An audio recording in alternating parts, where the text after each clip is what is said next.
Good morning friends, मैं रानी कुमारी आप सभी का स्वागत करती हूँ। हम लोग पढ़ रहे हैं लूसेंट में हम लोग पढ़ रहे हैं राज्य के नीति निर्देशक तत्व के बारे में। फ्रेंड्स, आज से हम लोग ये पढ़ने वाले हैं, तो चलिए हम लोग देखते हैं इसका क्वेश्चन क्या क्या है। तो भारत संविधान में राज्य के नीति निर्देशक तत्व ग्रहण किए गए हैं आयरलैंड से। फिर राज्य के नीति निर्देशक तत्वों का उल्लेख भारत संविधान के किस भाग में है? तो भाग 4। फिर भारत संविधान के किस अनुच्छेद में राज्य के नीति निर्देशक तत्वों का उल्लेख है?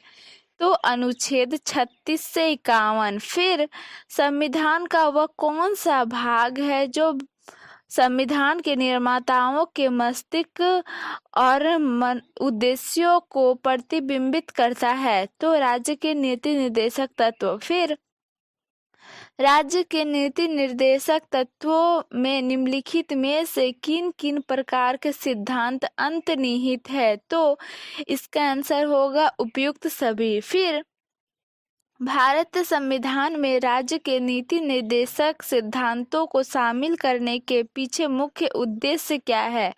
तो कल्याणकारी राज्य की स्थापना करना। फिर संविधान में राज्य के नीति निर्देशक तत्वों को शामिल करने के पीछे क्या उद्देश्य है? तो सामाजिक आर्थिक लोकतंत्र की स्थापना। फिर निम्नलिखित में से किसने नीति निर्देशक तत्वों को बैंक की सुविधानुसार देय उत्तर दिनांकित चेक कहा? तो केटी शाह। फिर किस संवैधानिक संशोधन अधिनियम ने राज्य के नीति निर्देशक तत्वों को मौलिक अधिकारों की अपेक्षा अधिक प्रभावशाली बनाया? तो इसका होगा आंसर ऑप्शन ए 42वां संवैधानिक संशोधन अधिनियम 1976। फिर भारत संविधान का कौन सा अंग समाजवादी व्यवस्था स्थापित करने की प्रेरणा देता है? तो नीति निर्देशक तत्व। फिर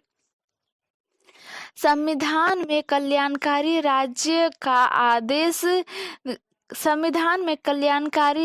का आदेश दिया जाता है नीति निर्देशक तत्वों में। फिर नीति निर्देशक सिद्धांत है वाद योग्य नहीं। फिर नीति निर्देशक तत्वों का क्रियान्वयन निम्नलिखित में से किस पर निर्भर करता है? तो सरकार के पास उपलब्ध संसाधनों पर। फिर मूल अधिकार और राज्य के नीति निर्देशक तत्व में क्या अंतर है? तो मूल अधिकार वाद योग्य है जबकि राज्य के नीति निर्देशक तत्व नहीं। फिर मौलिक अधिकार एवं राज्य के नीति निर्देशक तत्वों के विषय में कौन सा कथन सही है?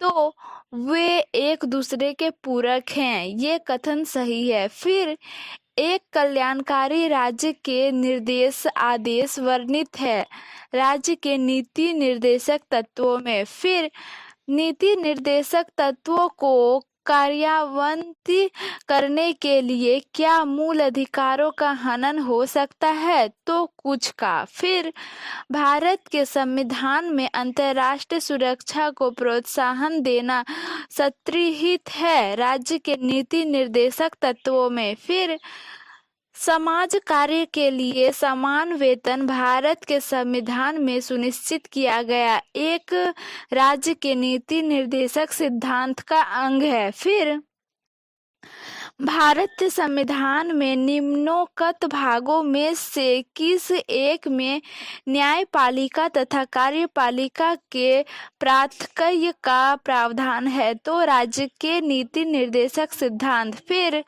भारत संविधान में राज्य के नीति निर्देशक सिद्धांत को किस मुख्य कारण से सम्मिलित किया गया है? तो कल्याणकारी राज्य की स्थापना के लिए।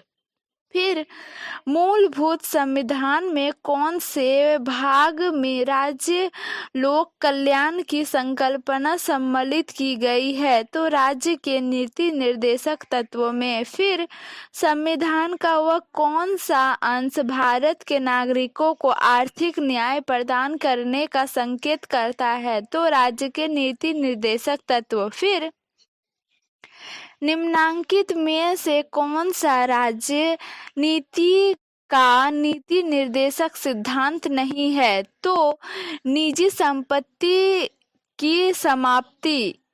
फिर राज्य के नीति निर्देशक तत्व नहीं है वैज्ञानिक मनोभाव के विकास का। फिर राज्य के नीति निर्देशक तत्व में क्या शामिल है जो मूल अधिकार में नहीं है? तो कुटीर उद्योग को प्रोत्साहन। फिर किस नीति निर्देशक सिद्धांत को प्रायः समाजवादी माना जाता है? तो ग्राम पंचायतों की स्थापना। फिर निम्नलिखित निर्देशक सिद्धांतों में से वह सिद्धांत कौन सा है जो गांधीवादी सिद्धांत कहा जाता है? तो स्वशासन के प्रभावी एकलों के रूप में ग्राम पंचायत का संकलन, ग्राम पंचायत का संगठन।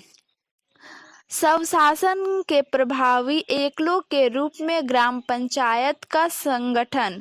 फिर नीति निर्देशक तत्वों का महत्व किसके लिए है? तो राज्य। फिर भारत के किस राज्य में समान नागरिक संहिता लागू है? तो गोवा। फ्रेंड्स, आपको वीडियो कैसी लगी आप कमेंट करके ज़रूर बताएं, और अगर आपने मेरे चैनल को लाइक शेयर और सब्सक्राइब नहीं किया है तो प्लीज़ मेरे चैनल को सब्सक्राइब ज़रूर कर दें। Thanks for watching. जय हिंद।